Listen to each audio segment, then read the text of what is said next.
അനേകരുടെ ഹൃദയത്തിൽ ഇന്നും വലിയ സന്തോഷവും ഓർമ്മകളും നൽകുന്ന ഒരു വിദ്യാലയ തിരുമുറ്റത്താണ് ഞാനിപ്പോൾ നിൽക്കുന്നത്. ഗുരുവായൂരിൻ്റെ ഹൃദയഭാഗത്ത് സ്ഥിതി ചെയ്യുന്ന ഗുരുവായൂർ AUP സ്കൂളിൻ്റെ പ്രധാന അധ്യാപകനായി ഒരുപാട് കാലം സേവനം ചെയ്ത ശ്രീ രാജൻ മാഷെ പറ്റിയാണ് ഇന്നത്തെ നമ്മുടെ വിശേഷം. ആ വിശേഷത്തിലേക്ക് നിങ്ങൾ ഓരോരുത്തരെയും ഹൃദയപൂർവ്വം സ്വാഗതം ചെയ്യുന്നു. നമസ്തേ. അങ്ങനെ തൈമാവിൽ നിന്ന് ആദ്യത്തെ പഴം വീകി അമ്മ തന്നെ കുതിർന്നു ചുടുകണ്ണീർ. വാനവർക്കാരോമലായി വാനിനെ കുറിച്ച് ഉദാസീനയായി.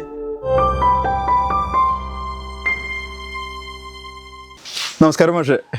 നമസ്കാരം. മാഷിൻ്റെ അടുത്തിരിക്കുമ്പോൾ സന്തോഷമുണ്ട്, എന്നാൽ പണ്ടത്തെ ഒരു പേടിയുണ്ട്. ഇങ്ങനെ പുറകിൽ ഇങ്ങനെ ഒരു ചൂരലുണ്ടോന്നാണ് മാഷെ കാണുമ്പോൾ. പക്ഷെ കുറെ വർഷങ്ങൾക്ക് മുമ്പുള്ള മാഷിങ്ങനെ ഓർമ്മകള്, മാഷിങ്ങനെ വരാന്തയിൽ ഇങ്ങനെ നടക്കുമ്പോൾ തന്നെ ഇങ്ങനെ സ്കൂളിങ്ങനെ കംപ്ലീറ്റ് ഒരു സൈലൻസിലേക്ക് വരണതൊക്കെയാണ് എൻ്റെ മനസ്സിൽ തോന്നുന്നത്.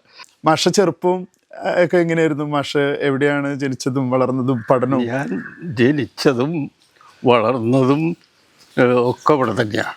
എന്താ കാരണം വെച്ചാൽ ഞങ്ങളുടെ ഒറിജിനൽ തറവാട് എടുക്കുന്ന തളിക്കുളത്താണ്. മനസ്സിലായോ? തളിക്കുളം തറമ്പിലാണ്. ഞങ്ങൾ പത്തങ്ങലിൻ്റെ പടിഞ്ഞാറ് ഭാഗമാണ്. അവിടെ ധാരാളം ആൾക്കാർ ഇപ്പോഴും ഉണ്ട്. ഞങ്ങളൊരു ഫാമിലി മാത്രമേ ഇങ്ങോട്ട് വന്നുള്ളൂ. അതിന് കാരണം ഇവിടെ അമ്മയുടെ വീട് ഇവിടെയാണ്. പോലീസ് അധികാരി മാക്കധികാരിയുടെ മകളാണ്. അപ്പോൾ അമ്മയുടെ അച്ഛൻ മാക്കധികാരി.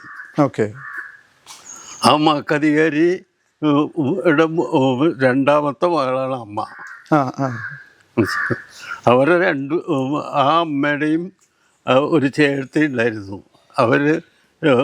അവരെ കല്യാണം കഴിച്ചുള്ളത് കൊച്ചിയിലേക്ക്, ഈ അമ്മയെ കല്യാണം കഴിച്ച് തളിക്കുളത്തേക്ക്. ഈ സ്ഥലത്തേക്ക് പോണെങ്കിൽ എങ്ങനെ വേണമെന്ന് വെച്ചിട്ടുണ്ടോ? രണ്ടു കൂട്ടരും ഇവിടുന്ന് നേരെ പടിഞ്ഞാട്ട് പോയി പഞ്ഞനംപള്ളി താഴെന്ന് പറയുന്ന കനോലി കനാലിൻ്റെ ഭാഗമുണ്ട്, നമ്മുടെ അണ്ണത്തോട്ടുള്ള ആ ഒരു ഭാഗം.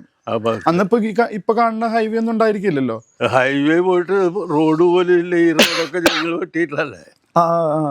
ഈ റോഡ് എന്ന് പറയുന്നത് തോടാണ്. ആന പോയാൽ ഇവിടെ പുന്നത്തൂര് ഈ ബാബുകലയ്ക്ക് ഇവിടേക്ക് പൂങ്ങാട്ടേക്ക് ആന പോകും. പൂങ്ങാട്ട് മനയുടെ അവിടെ ഒരു അമ്പലത്തിലേക്ക് അത് പോകുമ്പോൾ ഈ തോട്ടിൽ കൂടെ പോകുമ്പോൾ ആ ആനേനെ കാണില്ലേ, പുറത്തൊരാളെ കാണുള്ളൂ. അത്ര ആഴത്തിലുള്ള തോടായിരുന്നു അത്. അതാണ് പിന്നീട് റോഡൊക്കെ ആവണത്. മാസ്റ്റർ പഠനമൊക്കെ അപ്പൊ ഇവിടെ തന്നെയായിരുന്നു? എവിടെ, ഏത് സ്കൂളുകളിലൊക്കെ ആയിരുന്നു? എൻ്റെ പഠനം പല സ്കൂളാണ്. ആദ്യം പിള്ളക്കാട് സ്കൂള്. പിള്ളക്കാട് എന്ന് പറയുന്നത് മാളിയമ്മാവിൻ്റെ സ്കൂളാണ്. പക്ഷേ അത് മുസ്ലിം സ്കൂളാണ്. അവിടെ ഓത്ത് പഠിപ്പിക്കലും ഇതൊക്കെ ഉണ്ട്. കുഞ്ഞിരി സാഹിബ് എന്ന് പറഞ്ഞിട്ടൊരു പഴയ മാപ്പിളായിരുന്നു, വലിയ പണക്കാരൻ. അയാളുടെ വീടിൻ്റെ അടുത്താണ് സ്കൂള്, പിള്ളക്കാട് സ്കൂള്. അവിടെ ഇളയമ്മ ടീച്ചറായിരുന്നു. അപ്പോൾ അവിടേക്ക് കൊണ്ടുപോയി. അവിടെ 3 കൊല്ലം അവിടെ പഠിച്ചു. അപ്പോഴേക്കും ഇളയമ്മ അവിടുന്ന് പോയി ട്രെയിനിങ്ങിന് പോയി പാവർട്ടിയിൽ. അന്ന് ട്രെയിനിങ് കഴിയാത്തവർക്കും ടീച്ചറാവാം. പോയപ്പോൾ അവിടുന്ന് നേരെ പോന്നു. അപ്പോൾ വേറൊരു ഇളയമ്മ ഉണ്ടായിരുന്നു, അത് അമ്മയുടെ പാപ്പൻ്റെ മകള്. അവർ ടീച്ചറാണ്. അവർ നേരെ ബദനി ഗവൺമെൻറ്റിലേക്ക്, കോട്ടപ്പടി ബദനി ഗവൺമെൻറ്റിലെ ടീച്ചറെ. അപ്പോൾ അവിടെ പോയി. അവിടെ 4 5 അവിടെ പഠിച്ചു. ഇവിടുന്ന് ബദനിയിൽ കഴിഞ്ഞപ്പോൾ എൻ്റെ പെങ്ങളെ കല്യാണം കഴിച്ചുള്ള ഏങ്ങണ്ടിയൂർക്കാണ്. അപ്പോൾ ഏങ്ങണ്ടിയൂർ പുതുതായിട്ട് ഒരു ഹൈസ്കൂൾ തുടങ്ങിയിട്ടുണ്ട്. ഞങ്ങളുടെ ആൾക്കാരാണ്. വേലുകുട്ടി മാഷിൻ്റെ നേതൃത്വത്തിൽ നാഷണൽ ഹൈസ്കൂള് ഏങ്ങണ്ടിയൂര്. അപ്പോൾ അവിടേക്ക് പോയി. അത് അവിടേക്ക് പോകണമെങ്കിൽ എന്ത് വേണം? ഇവിടുന്ന് ചേറ്റുവരെ നടക്കന്നെ. ഉച്ചയ്ക്ക് ഊണ് കഴിച്ചിട്ട് പോയാൽ ഏകദേശം വൈകുന്നേരം ഒരു 6 മണിയാകുമ്പോഴേക്കും അവിടെ എത്തും. അവിടെ മാഷ് അവിടെ അവിടെ പെങ്ങളുടെ വീട്ടിൽ താമസിക്കായിരുന്നു. പെങ്ങളുടെ വീട്ടിൽ താമസിച്ചിട്ട് അവിടുന്ന് ഉള്ളൊരു കുട്ടികളുണ്ട്, രണ്ടുപേര്. അപ്പൊ ഞങ്ങൾ 3 പേര് രണ്ട് അമ്മയുടെ മക്കൾ പെൺകുട്ടികളാ. സെക്കൻഡ് ഫോറത്തിൽ നിന്നാണ് അവിടുന്ന് ഇങ്ങോട്ട് പോകുന്നത്. തേർഡ് ഫോറത്തിലേക്ക് ആയപ്പോൾ ഞാൻ ചാവക്കാട് സ്കൂളിലേക്ക് വന്നു. പിന്നീട് ചാവക്കാട് സ്കൂളിലായിരുന്നു. ചാവക്കാട് സ്കൂളില് ചാവക്കാട്ടേക്കും ഇവിടുന്ന് നടന്നു പോകുക തന്നെയാ. ഇവിടുന്ന് നേരെ നടന്നാൽ എനിക്ക് തോന്നുന്നു അന്ന് ശ്രീകൃഷ്ണനൊന്നും ഇല്ല അല്ലേ? ശ്രീകൃഷ്ണൻ എന്ന് പറഞ്ഞ ഒന്നുമില്ല. ശ്രീകൃഷ്ണനൊക്കെ വന്നത് ഞാൻ മാഷായതിനു ശേഷാ. മനസ്സിലായി. മാഷിന്റെ ഒരു ഫാമിലി തന്നെ ഇങ്ങനെ ഒരു അധ്യാപകരുടെ ഒരു ഫാമിലി ആണല്ലോ. ഇപ്പൊ ഇങ്ങനെ പറയുമ്പോ തന്നെ അങ്ങനെയാണോ മാഷ് ഇങ്ങനെ അധ്യാപക വൃത്തിയിലേക്ക് എത്തുന്നത്? ഞാൻ അധ്യാപക വൃത്തിയിൽ പരടിക്ക് അടി പോയിട്ടുള്ളതാ. എനിക്ക് ഒരിക്കലും ഇഷ്ടമില്ലാത്ത ഒന്നായിരുന്നു. ഞാൻ 10ാം ക്ലാസ് പാസ്സായപ്പോ എൻ്റെ ജ്യേഷ്ഠൻ പട്ടാളത്തിലാ. അപ്പോൾ പട്ടാളത്തില് ഇപ്പോൾ മൂപ്പർക്ക് അനിയനെ ഒന്ന് മാഷാക്കിക്കളയെന്ന് വെച്ചാൽ എന്താ കാരണം, ഞങ്ങൾക്ക് സ്കൂളിൽ ഗുരുവായൂർ UP സ്കൂളിൽ ഞങ്ങളുടെ ഇളയച്ഛൻ്റെയാ. അപ്പോൾ അവിടെ ആക്കാൻ വിരോധമില്ലല്ലോ. അപ്പോൾ അവിടേക്ക് ആക്കാന്നുള്ള നിലയ്ക്ക് അപ്പോൾ ഞാനത് സൂത്രത്തിൽ എന്നെ അവിടെ ആക്കി. അവിടെ ചെന്നിട്ട് അന്നത്തെ വിദ്യാഭ്യാസ ഓഫീസറുടെ മിസ് വർക്ക് എന്ന് പറഞ്ഞൊരു പെണ്ണു, വലിയ ഒരു കൊമ്പ് വരുത്തിയ. അപ്പോൾ എന്നെ അവിടെ ചെന്നിട്ട് അന്ന് ഈ സർവീസൊക്കെ ഓപ്പൺ ചെയ്യണമെങ്കിൽ വില്ലേജ് അല്ല ഈ എഇഒ എന്നല്ല അവരെ പറയാ, സീനിയർ ഡെപ്യൂട്ടി ഇൻസ്പെക്ടർ. മനസ്സിലായ? ജൂനിയർ ഡെപ്യൂട്ടി ഇൻസ്പെക്ടറും സീനിയർ ഡെപ്യൂട്ടി ഇൻസ്പെക്ടറും വരാ, 2 പേരുണ്ടാവുക.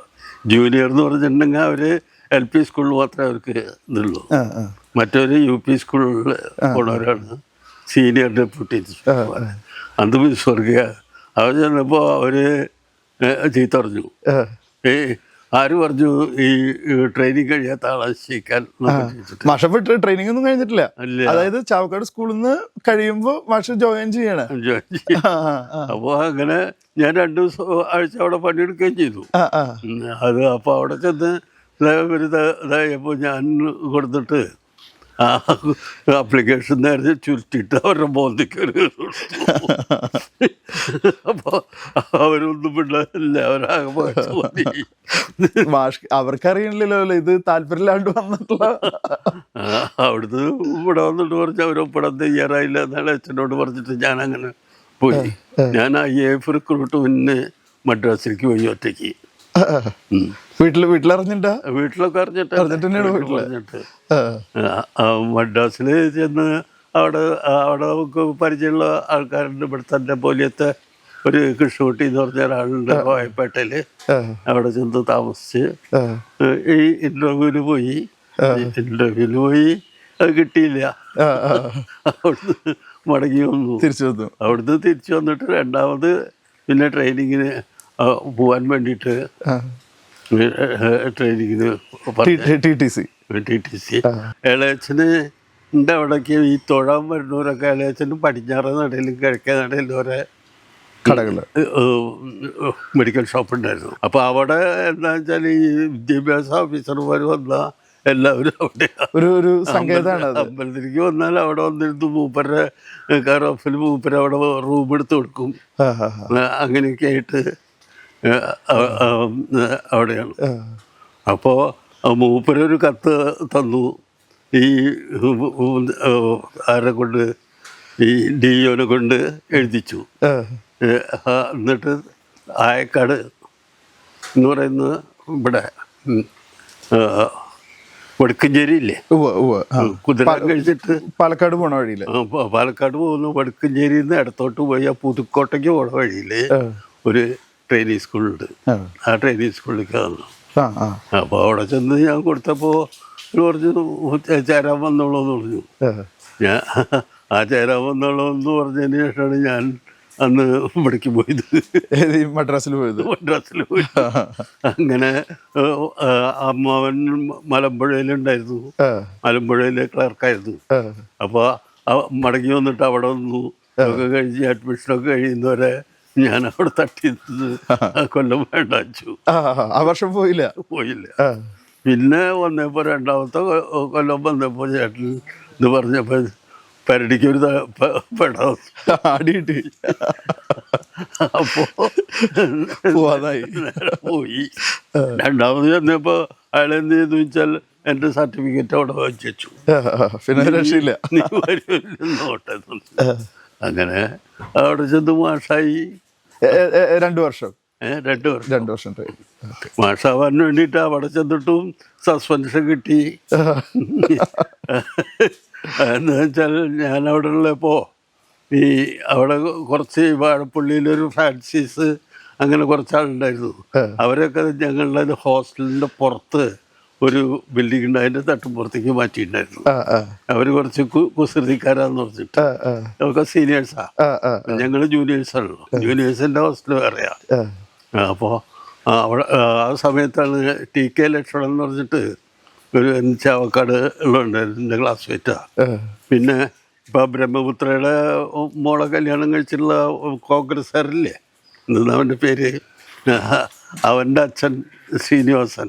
ഇവർ രണ്ടാളും കൂടെ PSC എഴുതാൻ പാലക്കാട് പോയിട്ട് മടങ്ങി വരുമ്പോൾ എൻ്റെ അവിടെ കയറി. അപ്പോൾ ഞങ്ങൾ 3 ആളും കൂടിയിട്ട് വൈകുന്നേരം ആയപ്പോൾ അതിൻ്റെ തട്ടുമ്പുറത്ത് കയറിയിട്ട് അപ്പോൾ അതിന് വാതിലെങ്ങനെയാണെന്ന് വെച്ചാൽ വാതിൽ മുകളിലേക്ക് തുറക്കുക. 2 പാളിയായിട്ട് 2 പാളിയായിട്ട് 2 പാളിയില്ല, ഒറ്റപ്പാളിയുള്ളൂ. ഒറ്റപ്പാളിയായിട്ട് തുറന്നിട്ട് അവിടെ വെച്ചിട്ട് അവിടെ ഒരു സാക്ഷം ഉണ്ട്, അത് ഇട്ട് അവിടെ നിൽക്കും. ഇതെന്ത് ചെയ്തു വെച്ചാൽ ഇതിങ്ങനെ അടച്ചു വെച്ചിട്ട് അതിൻ്റെ മീതെ 3-4 കസാലി മേശയൊക്കെ എടുത്തിട്ടു. ആരോ നോറ്റ് കൊടുത്തിട്ട് ഹെഡ് മാഷും ഹോസ്റ്റൽ വാർഡനും ഒന്നാണ് അവിടുത്തെ.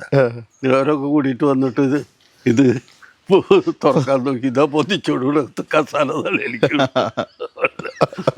ദേഷ്യം വന്ന് ഇതായി. ആര് പറഞ്ഞു നോക്കുമ്പോൾ വേറെ ആരൊക്കെ പറയാല്ലേ, മറ്റവരവിടെ താമസിക്കുന്നവരല്ലേ. ഞാനല്ലേ എന്നെ പിടിച്ച് സസ്പെൻഡ് ചെയ്തു. ഒരു ആഴ്ചക്കൊക്കെ കഴിയാ അല്ല, സസ്പെൻഡ് ചെയ്ത് രണ്ടാഴ്ചയോളം സസ്പെൻഷൻ. ഞാൻ നാട്ടിലേക്കൊന്നും പോകുന്നില്ല, അവിടെ തന്നെ താമസിച്ചു. അവസാനം വീണ്ടും പതിവ് പോലെ കയറി. പിന്നെ മാഷ് ട്രെയിനിങ് കഴിഞ്ഞപ്പോൾ ഇമ്മീഡിയറ്റ് ആയിട്ട് ഇവിടെ വന്ന് ജോയിൻ ചെയ്തു. ഇവിടെ വന്ന് ജോയിൻ ചെയ്യാൻ വന്നില്ലല്ലോ, ഇളയച്ചൻ്റെ സ്കൂൾ. അതായത് അമ്മയുടെ അനിയത്തിയുടെ അല്ലേ, അങ്ങനല്ലേ എന്തോ? അമ്മയുടെ അനിയത്തിയുടെ ഭർത്താവാണ്. അമ്മയുടെ അനിയത്തിയുടെ മക്കളാണ് ഇപ്പോഴവരൊക്കെ. അവിടെ ഹെഡ് മാഷായിട്ട് തന്നെയാണ് ജോയിൻ ചെയ്തത്? അല്ല, ടീച്ചറായിട്ട്. അന്നത്തെ ഹെഡ് മാഷ് ഊക്കലാണ്. ഊക്കം മാഷ്, കോട്ടപ്പടിക്കാരൻ. അനിയൻ ജോർജ് മാഷ് അവിടുത്തെ മാഷാ. 2 പേരും അവിടുത്തെ മാഷന്മാരാ. അപ്പൊ ഞാൻ ആദ്യം ചെല്ലുമ്പോൾ LP സ്കൂളിൽ 3-ാം ക്ലാസ്സിലാണ് എനിക്ക് ചാർജ്. മനസ്സിലായി. അന്ന് എത്രമാത്രം കുട്ടികളുണ്ട് പഠിക്കണ്ട അവിടെ? അന്ന് കുട്ടികളൊക്കെ 2 ഡിവിഷൻ ഉണ്ട്. പിന്നെ എപ്പോഴാ മാഷ് ഹെഡ് മാഷൊക്കെ ആവണത്? ഞാൻ ഹെഡ് മാഷാവുന്നത് ഊക്കം മാഷ് റിട്ടയർ ചെയ്യാണ്. ഊക്കം മാഷ് റിട്ടയർ ചെയ്യുന്നത് 72-ലാണെന്ന് എൻ്റെ ഓർമ്മ ശരിയാണെങ്കിൽ. മനസ്സിലായ? അപ്പോൾ ആ ഇതിൽ ആരെ വേണമെന്ന് വെച്ചിട്ട് ഏറ്റവും സീനിയറായിട്ടുള്ള മാഷൊരു നമ്പടി മാഷാ. ഇവിടെ കാര്യൂര് പള്ളിയുടെ പിന്നിൽ ഭാഗത്തായിട്ട് നമ്പടിമാരുടെ വീടുണ്ട്. അതിലത്തെ കൃഷ്ണകുട്ടി നമ്പടി എന്ന് പറഞ്ഞ മാഷാണ്. പിന്നെ സീനിയറായിട്ടുള്ള മൂപ്പരെ ആക്കാന്ന് വെച്ചു. മൂപ്പര ആക്കാന്ന് വെച്ചാൽ അപ്പോൾ അതിൻ്റെ ഇടയിൽ ഞാൻ എന്ത് ചെയ്തിട്ടുണ്ട്, ഞാൻ ഈ കാലം കൊണ്ട് SLC കഴിഞ്ഞിട്ട് പ്രീ യൂണിവേഴ്സിറ്റി ആണെന്നുള്ളത്. പ്രീ യൂണിവേഴ്സിറ്റി പ്രൈവറ്റായിട്ട് എഴുതി. വെങ്കടാലം മാഷ ഒരു ട്യൂട്ടോറിയൽ ഉണ്ടായിരുന്നു. സ്കൂൾ വിട്ട വൈകുന്നേരം അവിടെ പോയി പഠിച്ച് അവിടുന്ന് പ്രൈവറ്റായിട്ട് പ്രീ യൂണിവേഴ്സിറ്റി പാസ്സായി. പ്രീ യൂണിവേഴ്സിറ്റി പാസ്സായി കഴിഞ്ഞപ്പോൾ പിന്നെ ഡിഗ്രിക്ക് എഴുതി. അങ്ങനെ അതും പ്രൈവറ്റ്. സ്കൂൾ കഴിഞ്ഞിട്ട് പിന്നെ ഇവിടെ പഠിക്കാൻ ചെല്ലും വൈകുന്നേരം. അവിടുന്ന് പോരുമ്പോ ഒരു 8 മണിയാവും. അവിടുന്ന് നടന്നു പോരേന്നെ വേണമെന്ന്, വേറെ വഴിയൊന്നുമില്ല. അപ്പൊ അത് കഴിഞ്ഞപ്പോ അവിടുന്ന് അങ്ങനെ ഇരിക്കുമ്പോഴാണ് ഇത് വന്നത്. ഈ ഊക്കം ഭാഷ റിട്ടയർമെന്റ് വന്ന് നമ്പടി ഭാഷ അയച്ചു. അപ്പൊ അന്നത്തെ AEO ജോൺ എന്ന് പറയുന്ന നമ്മുടെ ഇപ്പോഴത്തെ ഗേൾസ് സ്കൂളിൻ്റെ ഓപ്പോസിറ്റിലായിട്ടൊരു വീടുണ്ടായിരുന്നു. KC John Kunnamkulam AU. ഉപരി ചോദിച്ചു, എന്തിനാ നിങ്ങൾ ഈ ഇവരെയൊക്കെ ഒന്ന് ആ ചെറുപ്പക്കാരൻ രാജ് മാഷില്ലേ അയാളെ പിടിച്ച് ഹെഡ് മാഷാക്കി കൂടെ, അതല്ലേ നല്ലത്, സ്കൂളിന് നല്ലത്, അയാളാണൊക്കെ വളരെ ആക്റ്റീവാണ് എന്നൊക്കെ പറഞ്ഞപ്പോൾ ഇവർ എന്നോടൊന്നും ചോദിക്കാതെ വന്നിട്ട് ഇതാ ഞങ്ങളൊരു തീരുമാനം എടുത്തിട്ടുണ്ട്, ഈ അതനുസരിക്കണം എന്നൊക്കെ പറഞ്ഞിട്ട്. അപ്പം ഞാൻ പറഞ്ഞു ഞാൻ അനുസരിക്കില്ല. കാരണം ഇതൊരു വലിയൊരു ഉത്തരവാദിത്തല്ലേ അല്ലേ? ഞാൻ അനുസരിക്കണമെങ്കിൽ എന്ത് മനസ്സില്ല, ഇവിടെയുള്ള എല്ലാ ടീച്ചർമാരും നിർബന്ധമായിട്ടൊരു കടലാസിൽ ഒപ്പിട്ടിട്ട് രാജീവ് മാഷെ ഹെഡ് മാഷാക്കുന്നതിന് ഞങ്ങൾക്ക് സമ്മതമാണെന്ന് പറഞ്ഞ് എഴുതിയിട്ട് ആ കടലാസ് എനിക്ക് തന്നാൽ ഞാൻ ചാർജ് എടുക്കാം. പറഞ്ഞ പോലെ അവർ ചെയ്തു. ശിവായി നാരായണനെ കൊണ്ടുവരെ ഒപ്പിടിച്ചിട്ട് ആ കടലാസ് തന്നു. ആ കടലാസ് തന്നപ്പോൾ ഞാൻ ചാർജ് എടുത്തു. അങ്ങനെയാണ് ഹെഡ് മാഷായത്. അന്ന് ഹെഡ് മാഷായാൽ എത്ര ദിവസം ഉണ്ടാ? 15 ഉറുപ്പ്യ മാസം, അല്ലാണ്ട് വേറെ ഒന്നുമില്ല. അതാണ് ഈ ബാക്കിയുള്ളവർ എടുക്കാനില്ലാത്തത്. ഒരു മാസത്തിൽ 15 ഉറുപ്പ്യ. ഇത് നമുക്ക് ഈ ഓഫീസിലേക്ക് പോകാനുള്ള കാശില്ല. അങ്ങനെ ഹെഡ് മാഷായിട്ട് ചാർജ് എടുത്തു. അങ്ങനെ ഇരിക്കുമ്പോഴാണ് പിന്നെ ഞാൻ ഇതിന് BEd പോകുന്നത്. അപ്പോഴേക്കും സ്കൂളിലേക്ക് BEd ടീച്ചേഴ്സ് വരാൻ തുടങ്ങി. ഒരു മേരി ജോൺ, അങ്ങനെ 2-3 ടീച്ചർമാര്. ഇത് കുന്നംകുളം വലിയങ്ങാടിയിലാണ് മേരി ജോൺ ഉണ്ടായിരുന്നത്. അവർ പിന്നെ ഗവൺമെൻറ് സർവീസിലേക്ക് പോയതാ.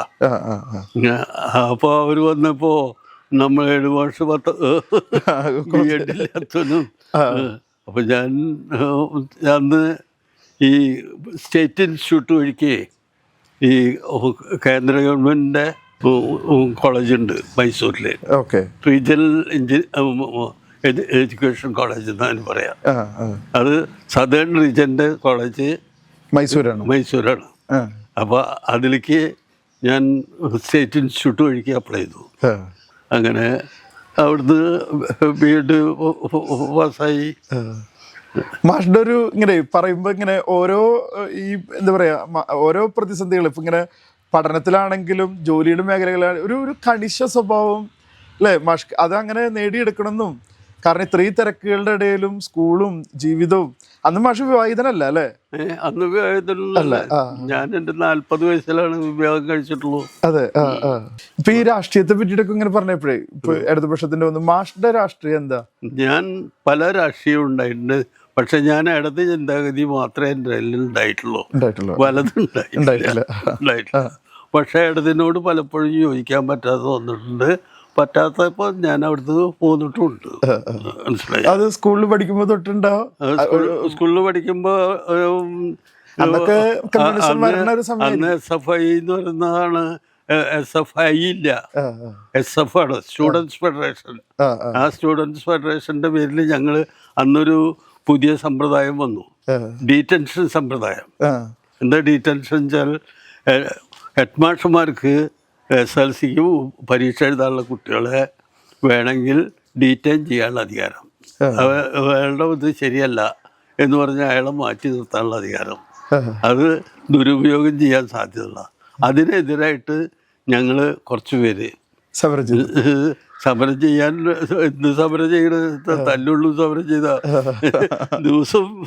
അവിടുത്തെ കോന്നെന്ന് പറഞ്ഞ ആളുണ്ട്, അയാളുടെ മകനെ വിളിച്ചിട്ട് ഇതായിട്ട് മാതൃഭൂമി പേപ്പറില്ലേ, ആ പേപ്പറിൽ ചുവന്ന മഷി കൊണ്ട് വിരലോട്ട് മുക്കിയിട്ട് ദുഷിച്ച ഡീറ്റൻഷൻ സമ്പ്രദായത്തെ നശിപ്പിക്കുക എന്ന് പറഞ്ഞിട്ട് എഴുതിയിട്ട് ഇന്ന് വരും ഹെഡ് മാഷ് വന്നിട്ട് കണ്ടണം നീക്കം ചെയ്യാൻ പറയുന്ന ആളവരും മുഴുവൻ ഉണ്ടാവും. അവസാനം അയാൾക്ക് ഞങ്ങളാണെന്നുള്ളത് ഒരു ചെറിയ സൂചന വന്നു. സ്കൂളിൽ വരുമ്പോഴേ മാഷ് ഇപ്പൊ ഞാനൊക്കെ കാണുന്ന മാഷ് ഭയങ്കര സ്ട്രിക്റ്റ് ആയിരുന്നു. ഇവിടെ മീശയൊക്കെ ചെറിയൊരു കൊമ്പൻ മീശ. മാഷിന്റെ ചില പ്രത്യേകതകളുണ്ട്. മാഷ് വൈറ്റ്, അതുപോലെ മാഷിന്റെ ഒരു നടപ്പ്, മാഷിന്റെ ഒരു ചിരിക്കാത്ത മുഖം, മാഷിന്റെ ഒരു ഗൗരവം. പിന്നെ മാഷിന്റെ എനിക്ക് അടി കിട്ടിയിട്ടില്ല. അടി കിട്ടുന്ന ആൾക്കാരുടെ പലപ്പോഴും നേരിട്ട് കണ്ടിട്ടുണ്ട്. നല്ല ചുട്ടടി തന്നെയാണ് അന്ന് കൊടുത്തരുത്. അതിന് രണ്ടു തരത്തിലേ ഉള്ളൂ. അടിക്കുന്നുണ്ടെങ്കിൽ വേദനയാവണം, ഇല്ലാണ്ട് ഈ കാണിക്കണ ഒരു അടിയുണ്ട്. അതെ അതെ. അത് ചിരിച്ചിട്ട് കുട്ടികളൊരു അതില്ല. ഒരടിയുള്ളൂ രണ്ടടിയുള്ളൂ വെച്ചാൽ അത് ശരിക്കും കിട്ടണ പോലെ തന്നെയാണ്. അത് സംശയമില്ല. അന്ന് കോർപ്പറേറ്റ് പണിഷ്മെന്റ് എന്ന് പറഞ്ഞത് മദ്രാസ് റൂൾസ് പ്രകാരം ഇതുപ്രകാരം ശരിയല്ല. അതിന് രജിസ്റ്റർ മെയിൻറ്റെയിൻ ചെയ്യണം. ഏതടി കൊടുത്താല് നാളെ സമയത്ത് നീ ചെയ്തു, നിങ്ങളൊന്നും ചെയ്യാറൊന്നുമില്ല.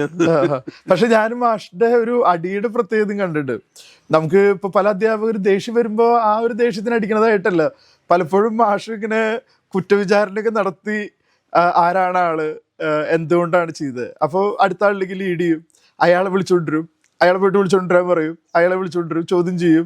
എന്നിട്ട് എല്ലാം കഴിഞ്ഞ് ഇതില് കുറ്റം കണ്ടിട്ടെന്ന് ഉറപ്പ് വരുത്തിയതിനു ശേഷമാണ് ഞാൻ ഒരു സംഭവം എൻ്റെ മനസ്സിലുള്ളത് അവർക്ക് അടി കൊടുക്കണതൊക്കെ ഞാൻ കണ്ടിട്ടുണ്ട്. ഇങ്ങനെ മാഷൊക്കെ ചോദിച്ച് അത് ഗിൽറ്റി ആണെന്ന് തെളിഞ്ഞാൽ മാത്രമേ ശിക്ഷിക്കാൻ പാടുള്ളൂ.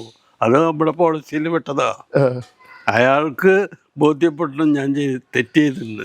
പിന്നെ ശിക്ഷനെ സംബന്ധിച്ച് അഭിപ്രായ വ്യത്യാസം ഉണ്ടാവാം, എങ്ങനെ ആവണം എന്നുള്ളത്. അതല്ലെങ്കിൽ തെറ്റ് ചെയ്തു അവരെ പ്രൂവ് ചെയ്തതിന് ശേഷമേ ഞാൻ ശിക്ഷിക്കാറുള്ളൂ, അല്ലാണ്ട് വെറുതില്ല. ആ സമയത്ത് മാത്രം തന്നെ തല്ലുള്ളൂ. അല്ലാതെ ആരും അല്ലെങ്കിൽ പഠിക്കാതെ വന്നതിന് തല്ലിയിട്ടില്ല. ഒരു സ്വഭാവത്തിന്റെ എന്തെങ്കിലും അതെന്ന് വെച്ചാൽ സ്കൂൾ ഡിസിപ്ലിൻ നിലനിർത്തേണ്ടത് ഹെഡ് മാസ്റ്റർ ചുമതലയല്ലേ. അതെ അതെ. അത് പണിഷ് ചെയ്യുന്ന പറഞ്ഞ് പാലൂര ആ ഭാഗത്ത് ഒരു മുസ്ലിം ചെക്കൻ ഉണ്ടായിരുന്നു.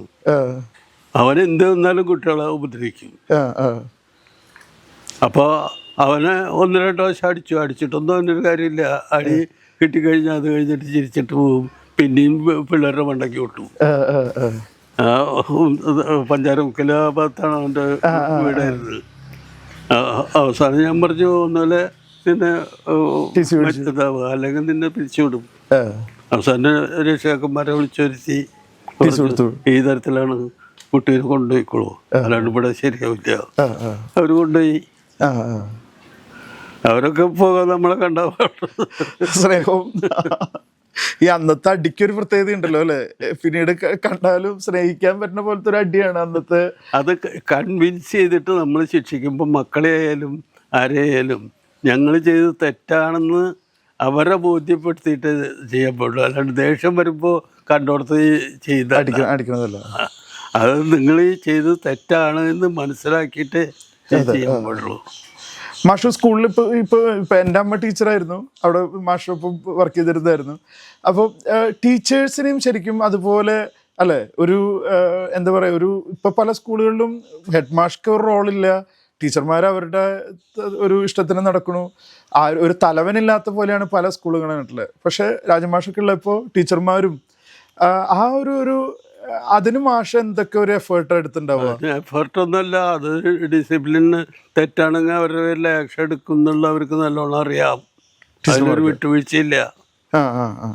അതിന് യാതൊരു വിട്ടുവീഴ്ചയില്ല. ടീച്ചേഴ്സിനോട് സമാധാനം ചോദിക്കേണ്ടി വന്നിട്ടുണ്ടല്ലോ. ടീച്ചേഴ്സ് ചെയ്ത് തെറ്റാണെന്ന് കണ്ടിട്ടുണ്ടെങ്കിൽ റിട്ടേൺ ആയിട്ടല്ല ഒന്നും മിണ്ടാണ്ട് എഴുതിയിട്ട് മെമ്മോ എഴുതിയിട്ട് അങ്ങോട്ട് കൊടുത്തയക്കും, മറുപടി തരാൻ പറഞ്ഞു. അല്ലാതെ ചോദിച്ചിട്ട് വേണ്ടി പറയുന്നില്ല, റെക്കോർഡിക്കലായിട്ട്. അത് പ്രൊസീഡ് ചെയ്യില്ല എന്ന് മാത്രം തൊട്ടത് നമ്മൾ ഡ്രോപ്പ് ചെയ്യും. പക്ഷെ അത് രേഖയായിട്ട് കിടക്കേ. അതെ അതെ, മനസ്സിലായ? അത് രേഖയായിട്ട് കിടക്കുന്നുള്ളത് വരുമ്പോ എല്ലാവർക്കും വലിയ സുഖമുള്ളതല്ല. അതൊന്നും നമ്മുടെ സ്കൂളിൽ അങ്ങനെ ഒന്നും വേണ്ടി വന്നിട്ടില്ല, ആരെയും ഉപദ്രവിക്കേണ്ടി വന്നിട്ടില്ല. അല്ല, അന്ന് എനിക്ക് തോന്നുന്നത് ടീച്ചർമാരും പരസ്പരം അല്ലെ ഒരു ഭയങ്കര സഹകരണവും. പിന്നെയോ ഇങ്ങനെ ശരിക്കും അതൊരു അധ്യാപനത്തിലും അത് സ്കൂൾ ആനിവേഴ്സറി ഇതേപോലെ നടത്തിയിരുന്നത് സ്കൂൾ ഏതാള്. അതെ, ഇത്രയും ആഘോഷം അല്ലേ, ഗുരുവായൂരിന്റെ ഒരു ഗുരുവായൂരിന്റെ ആഘോഷമാണ്. ഏത് ഈ സ്കൂളിലുള്ളവരല്ല, അല്ലാത്തവരെല്ലാം വരുന്ന അന്ന് സ്ഥലം പോരാ. അതെ അതെ. അത്രയ്ക്ക് ആൾക്കാർ വരും. അതുപോലെ പരിപാടികളൊക്കെ നടത്താൻ വേണ്ടിയിട്ട് ആ ഡാൻസ് മാഷൊക്കെ ആടാട്ടുള്ള ശിവശങ്കരൻ മാഷ് അവരൊക്കെ എത്ര കാലം അവരുമായിട്ടും വേണ്ടി വരുമ്പോൾ തെറ്റും. അവര് അവരുടെ ഇതിന് വേണ്ടിയിട്ട് ചിലത് ചെയ്യും. അത് നമ്മൾ സമ്മതിക്കില്ല. നമ്മൾ പറയുന്ന ഒരു ഹെഡ് ഓഫ് ദി ഓഫീസാണെങ്കിൽ, ഹെഡ് ഓഫ് ദി വീടാണെങ്കിലും നമ്മളുടെ പറയുന്ന പോലെ അത് പോവാൻ കഴിയണം. അത് അവരുടെ പറയാനുള്ളതൊക്കെ കേൾക്കണം. അത് കേട്ടിട്ട് അത് ഉൾക്കൊണ്ടിട്ട് വേണം നമ്മൾ ചെയ്യാൻ. അല്ലാതെ ഡിക്റ്റേറ്ററായിട്ട് നിൽക്കണമെന്നല്ല പറഞ്ഞതിൻ്റെ അർത്ഥം. മാഷിന്റെ വസ്ത്രധാരണത്തിനെ പറ്റിയിട്ട് പറഞ്ഞില്ലേ മാഷ്? വെള്ളയും ഇടണതിന് പിന്നില് ഞാൻ ആദ്യം കളറൊക്കെ ഇട്ടിരുന്ന ആൾ തന്നെയാണ്. പിന്നെ എനിക്ക് ഒരു സുപ്രഭാതത്തിൽ തോന്നി വെള്ളം മതി. അതിലെന്തെങ്കിലും പ്രത്യേകത? കാരണം ഇതൊരു ഐഡന്റിറ്റി ആണല്ലോ അല്ലെ മാഷ്? പ്രത്യേക ഒന്നുമില്ല. അത് തുടങ്ങിയതിന് ശേഷം അത് നിലനിർത്തി പോകുന്നു. അതിപ്പോഴും നിലനിന്ന് പോണു. ശരിക്ക് ഈ മാഷ് ഒന്നിനോടും കൂടുതൽ പ്രതിബദ്ധത ഇല്ലാത്തത് കൊണ്ടായിരിക്കും മാഷ്ക്ക് ഒരു അധ്യാപക അവാർഡൊക്കെ കിട്ടാതെ പോയത്? അല്ല, അധ്യാപക അവാർഡിന് തന്നെ റെക്കമെൻഡ് ചെയ്തിട്ടുണ്ട്. അധ്യാപക അവാർഡിന് മേടിച്ചു കൊടുക്കാൻ ഏജൻസി തൃശ്ശൂരുണ്ടായിരുന്നു. അവിടെ എന്ത് വേണം, നിങ്ങൾ എഴുതി കൊടുക്കണം ചെയ്ത കാര്യങ്ങളെ കുറിച്ച്. അതൊക്കെ എഴുതി കൊടുത്തിട്ട് അത് റെക്കമെൻഡ് ചെയ്ത് ഇവിടുത്തെ DD കൊണ്ട് റെക്കമെൻഡ് ചെയ്യിച്ച്, DO കൊണ്ട് റെക്കമെൻഡ് ചെയ്യിച്ച്, എയ്ഡഡ് സ്കൂൾ ടീച്ചേഴ്സ് അതുപോലെ AEO റെക്കമെൻഡ് ചെയ്ത്, DO റെക്കമെൻഡ് ചെയ്ത്, DD റെക്കമെൻഡ് ചെയ്തിട്ട് എവിടേക്ക് അയക്കണം? സ്റ്റേറ്റിലേക്ക് അയക്കണം. സ്റ്റേറ്റിലേക്ക് അയക്കുമ്പോൾ അവിടെ ഡയറക്ടർ നേരെ കൊടുക്കണം അവർക്ക്. അപ്പോൾ ഇവിടെ ഇതിൻ്റെയൊക്കെ പിന്നാലെ ആള് പോകണം. മനസ്സിലായോ? ഓരോ ഘട്ടത്തിലും നമ്മള് ആളുകളെ കണ്ട് അതിനാണ് അവിടെ ഞാൻ അത് ഇവിടുന്ന് പോയില്ല. DD എന്ന് ഒരു ഉണ്ടായിരുന്ന ആൾക്ക് കൂടെ DO ഇരിക്കുമ്പോൾ ഞാനായിട്ട് ഉടക്കിയുള്ള ആള്. അപ്പൊ അയാൾ അവിടുന്ന് റെക്കമെൻഡ് ചെയ്തില്ല. അല്ലാണ്ട് അവാർഡിന് വേണ്ടിയിട്ട് കാല് പിടിച്ചിട്ടുള്ള ഒരു അവാർഡും എനിക്ക് അന്നും വേണ്ട, ഇന്നും വേണ്ട. മാഷ് നമ്മുടെ സ്കൂളുമായിട്ട് ബന്ധപ്പെട്ടിട്ട് വല്ല സ്റ്റുഡൻസിനൊക്കെ ഇപ്പോൾ ഓർമ്മ വരുന്നുണ്ടോ? നമ്മുടെ വൈദ്യുതി സ്കൂളിൽ നിന്ന് പോയിട്ടുള്ള കുറേ സ്റ്റുഡൻസ് ഉണ്ട്. ഇങ്ങനെ പെട്ടെന്ന് ഇങ്ങനെ 1-2 ആൾക്കാരുടെ പേര് പറയണതും അത്ര നല്ലതാണോ എന്ന് അറിയില്ല. എന്നാലും പെട്ടെന്ന് സ്കൂളുമായിട്ട് ബന്ധപ്പെട്ടിട്ട് ഒക്കെ ഓർമ്മ വരുന്ന ചില ആളുകളുണ്ടാവുമല്ലോ പലതരത്തിൽ. പറയാൻ കുറെ ജാസ്തിയുണ്ട്. നല്ല കുട്ടികൾ പലതരത്തിലും ഓരോ കാലഘട്ടത്തിലും നമുക്കുണ്ടായിട്ടില്ല. ഞാനും ഇപ്പോൾ അവിടുന്ന് പോയിട്ടുള്ള ആളാണ്. ഇപ്പോൾ അവിടെ പഠിച്ചിട്ടുള്ള തന്നെ ദിലീപൻ, വൈദ്യരുടെ മകളുടെ മകൻ. അവൻ ഇപ്പോൾ കൻസാസ് യൂണിവേഴ്സിറ്റിയിൽ ആയിരുന്നു. അതൊന്നും ഇല്ലാതെ ഇപ്പോൾ അമേരിക്കയിൽ സെറ്റിൽ ചെയ്തിരിക്കുക. അയാളുടെ ഭാര്യ അവിടെ ഉണ്ട്, ഡോക്ടറാണ്. ഈവൻ PhD കഴിഞ്ഞിട്ടുള്ളത് ഇവിടെ ഡൽഹി യൂണിവേഴ്സിറ്റിയിൽ നിന്നാണ്. അന്ന് നമ്മുടെ സ്കൂളിലത്തെ അവസാനത്തെ 8ാം ക്ലാസ് വിദ്യാർത്ഥികൾ, അവസാനത്തെ ബാച്ച് 8ാം ക്ലാസ് ഉണ്ടായിരുന്നത് ദിലീപനാണ്. ദിലീപൻ കഴിഞ്ഞ അവൻ്റെ അനിയൻ ശശി ആകുമ്പോഴേക്കും 7ാം ക്ലാസ് വരെ. ശശി എന്ന് പറഞ്ഞാൽ നമ്മുടെ ഫിലിം എടുത്തിരുന്ന ആള്. മൂപ്പര് മരിച്ചില്ലേ? അതെ. ഇപ്പൊ സ്കൂളിൽ പോകാറുണ്ടോ? സ്കൂളിന്റെ ഇപ്പോഴത്തെ അവസ്ഥ? സ്കൂളിന്റെ അവസ്ഥ അടുത്ത കൊല്ലം അവസാനിക്കും. ഈ കൊല്ലം ലിറ്റി റിട്ടയർ ചെയ്യും. അടുത്ത കൊല്ലം ലിൻഡ് റിട്ടയർ ചെയ്തു. അങ്ങനെ സങ്കടമോ സന്തോഷമോ അല്ലെങ്കിൽ അതിൽ നമ്മൾ സങ്കടവും സന്തോഷവും പ്രകടിപ്പിച്ചിട്ട് കാര്യമില്ല. നമുക്കൊന്നും ചെയ്യാതെ അത് സ്കൂൾ നടത്തിയിട്ട് എന്താ കിട്ടുക? ഇപ്പോഴത്തെ നിലയിൽ സ്കൂൾ നടത്തിയാൽ ഒന്നും കിട്ടില്ല. ഒരു ടീച്ചറെ അപ്പോയിന്റ് ചെയ്ത നേരത്ത് കുറച്ച് കിട്ടിയാൽ പിന്നെ എത്ര കൊല്ലം കഴിഞ്ഞിട്ട് വരിക? അതുവരെ ഓരോ കൊല്ലം മെയിൻ്റനൻസിന് കാശ് എത്ര ചിലവാക്കണം? കാര്യം തരിക. മെയിൻ്റനൻസ് സ്റ്റാൻഡ് പോലും ഇപ്പോൾ ഗവൺമെൻറ് കൊടുക്കില്ല എയ്ഡഡ് സ്കൂളുകൾ. അപ്പോൾ അവർക്ക് അവരൊരാളായിട്ട് പറ്റില്ല. അവർ പലരും ജോലിയില്ലാത്തവരാണ്. ഇതാണ്. അപ്പോൾ അവരത് അവസാനിപ്പിക്കാൻ തീരുമാനിക്കുക. അത് അവസാനിക്കുന്നത് അത് എന്താ വെച്ചാൽ ജനിച്ചത് അതുണ്ടായത് ഞാൻ ജനിച്ച കൊല്ലാന്ന് പറഞ്ഞല്ലോ. അതെ. അപ്പോൾ ഞാനുള്ളപ്പോൾ തന്നെ അത് അവസാനിക്കണം. ആ ഒരു മാഷൊരു അതിൻ്റെ ഒരു ഉയർച്ചയും താഴ്ചയും ഒക്കെ കാണേണ്ടി വന്നു എന്നുള്ളൊരു ചെറിയൊരു സങ്കടം അല്ലേ? ഇങ്ങനെ അത്ര സംശയമൊന്നുമില്ല. മാഷിങ്ങനെ ഹരം കൊള്ളണ ഒരു സമയം ഞാൻ ഓർക്കുന്നുണ്ട്. ഞങ്ങളൊക്കെ ഉള്ളപ്പോൾ കലോത്സവത്തിൽ പോകണു, ഓരോ നമ്മൾ മത്സരിക്കുന്നത് വലിയ വലിയ സ്കൂളുകളായിട്ടാണ്. ഇപ്പോൾ കോൺവെൻറ്റ് സ്കൂളുകൾ വലിയ സ്കൂളുകളായിട്ടാണ്. പക്ഷെ അവിടെ ഇങ്ങനെ നമ്മളുടെ പേര് ഓരോ ഐറ്റം പറയണു, first prize UP school, second, അങ്ങനെ ഇങ്ങനെ പറയുമ്പോൾ കിട്ടുക. പക്ഷെ മാഷ അതിലൊക്കെ ഇങ്ങനെ ഒപ്പം നിൽക്കുകയും സഹായിക്കുകയും ഇങ്ങനെ എന്താ പറയുക പ്രോത്സാഹിപ്പിക്കുകയൊക്കെ ചെയ്തിരുന്ന ഒരു കാലം ഞാനിങ്ങനെ അത് ഒരു കാലത്തിലല്ല നമ്മൾ ഡ്യൂട്ടി ചെയ്യണത്. ഞാനവിടെ ഇരിക്കുന്നിടത്തോളം കാലം എൻ്റെ ഡ്യൂട്ടിയിൽ ആ സ്ഥാപനത്തിൻ്റെ ഏത് A to Z വരെ നമ്മൾ നോക്കേണ്ടതാണ്. അല്ലാണ്ട് ഒരു ഭാഗത്ത് ഞാൻ തിരിഞ്ഞു കണ്ടല്ല. അവിടെ നല്ലത് വരുമ്പോഴും ചീത്ത വരുമ്പോഴും നമ്മൾ നോക്കണം. മാഷുമാര് അവരുടെയൊക്കെ ഓർമ്മകളും അങ്ങനത്തെ എന്തെങ്കിലുമൊക്കെ പിന്നെ അവരൊക്കെ ഓരോ ഫീൽഡിലും വളരെ കുട്ടപ്പ മാഷ് എന്ന് പറഞ്ഞാൽ പഴയ കാലത്തേക്ക് ഇവിടെ അറിയുന്ന ഗുരുവായൂരിൻ്റെ എല്ലാ ഭാഗവും അറിയുന്ന ആളാണ്. CG നായരുടെ ഒപ്പവും മറ്റേ ഒപ്പമൊക്കെ നടന്ന് ഗുരുവായൂരിൻ്റെ എല്ലാ പ്രവർത്തനങ്ങളിലും പങ്കാളിയായിട്ടുള്ള ആളാണ് കുട്ടപ്പ മാഷ്. നമ്മുടെ മാഷ് പിന്നെ അങ്ങനെ ഔട്ട്ഡോർ ആക്ടിവിറ്റിക്ക് കൂടുതൽ പോവില്ല. മൂപ്പര് പഠിപ്പിക്കുക എന്ന് പറഞ്ഞാൽ അതിലേറ്റവും ഇതുള്ള ആളാണ് മൂപ്പര്. അപ്പോൾ ജോർജ് മാഷ് അങ്ങനെയല്ല, എല്ലാ കാര്യത്തിലും ഇടപെടുന്ന, സ്കൂളിൻ്റെ എല്ലാ കാര്യത്തിലും ഇടപെടുന്ന ആളായിരുന്നു. പൂക്കം മാഷ്ക്ക് ഏറ്റവും ഒന്നും അറിയണ്ട എല്ലാ കാര്യവും ചേട്ടൻ ഹെഡ് മാഷായിരിക്കുമ്പോൾ ചെയ്തു കൊടുക്കും. പിന്നെയുള്ളത് പണിക്കർ മാഷ്. പണിക്കർ മാഷ് കാലങ്ങളിൽ കുറെ കഴിഞ്ഞു വന്നുള്ള ആളാണ് ഡ്രോയിങ് മാഷായിട്ട്. ഡ്രോയിങ് മാഷൊക്കെ അപ്പോയിൻ്റ് ചെയ്യാനുള്ള ഓർഡർ വളരെ വൈകിട്ടാണ് വന്നത്. ഇയാള് എവിടെയോ ഒക്കെ ജോലിയായിരുന്നു, പൂനെയിലൊക്കെ അല്ലേ? പൂനെയിലോ ബോംബെയിലൊക്കെ ജോലിയായിരുന്നു. അവിടുന്ന് വന്നിട്ടാണ് ഇവിടെ വന്നത്.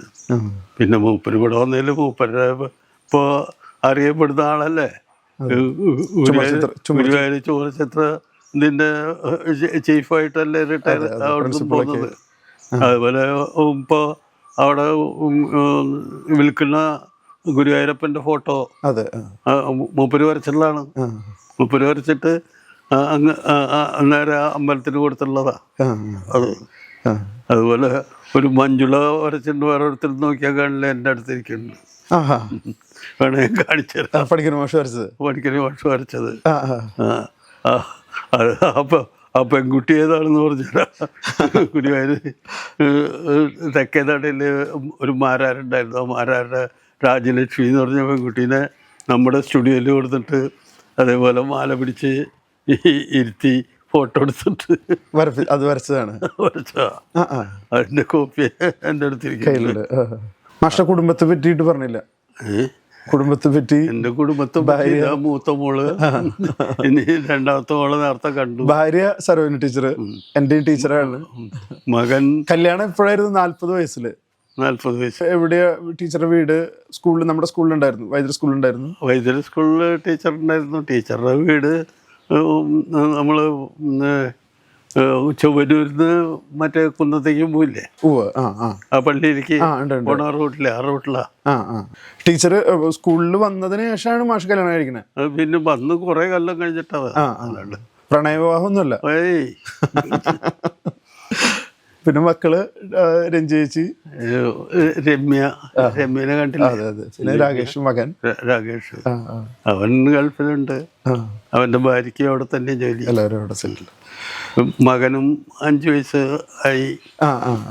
എൻ്റെ വലിയൊരു സ്വപ്നമായിരുന്നു, ആഗ്രഹമായിരുന്നു മാഷിൻ്റെ കൂടെ ഇരിക്കണം, വിശേഷം പറയണം. കാരണം എന്നെപ്പോലെ വൈദ്യുതി സ്കൂളിൽ പഠിച്ച കുറേ ആൾക്കാർക്ക് മാഷെ പറ്റിയിട്ട് കേൾക്കണം എന്നൊക്കെ ആഗ്രഹം ഉണ്ടാവും. അവരുടെ എല്ലാ ആഗ്രഹത്തിനും മുമ്പിൽ നമ്മളുടെ ഈ സംസാരം ഇത്രയും നേരം അവസാനിപ്പിക്കണം. അപ്പോൾ ഏതായാലും ഇങ്ങനൊരു സംരംഭത്തിന് ഒരുങ്ങിയതിന് നന്ദി പറയുന്നു. താങ്ക് യു മാഷ്.